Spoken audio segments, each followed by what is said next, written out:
मैं कितना बेवकूफ हूं। मैं ऐसा कैसे कर सकता हूं उस लड़की के साथ जिसने इतना कुछ सहा हो।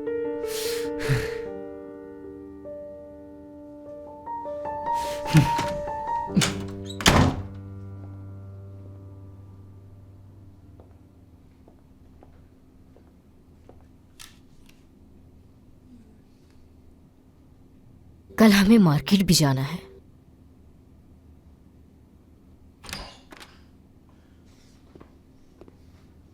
अच्छा हुआ मिल गई। अगर तुम ये सोच रही हो कि जो कुछ तुमने किया है वो तुम छुपा सकती हो तो ये तुम्हारी भूल है। मैंने तो कुछ भी नहीं किया। सबा यहाँ नहीं है तो उसकी वजह मैं तो नहीं हूँ। अगर उस दिन तुमने सबके सामने वहाँ शोर शराबा ना किया होता तो आज सबा इस घर में होती। क्या तुम में गैरत नाम की कोई भी चीज बाकी है? हाँ, तमीज से सिनान, अगर दोबारा इस तरह बात की तो अच्छा नहीं होगा, तो इसलिए सोच समझ के बोलो। क्या करोगी तुम नसरीन? हाँ, क्या करोगी? मुझे भी घर से निकलवा दोगी? लेकिन ये तुम्हारी भूल है नसरीन। एक बात याद रखो, सबा वापस इस घर में जरूर आएगी और मैं अपनी पूरी कोशिश करूंगा कि तुम्हें इस घर से निकाला जाए।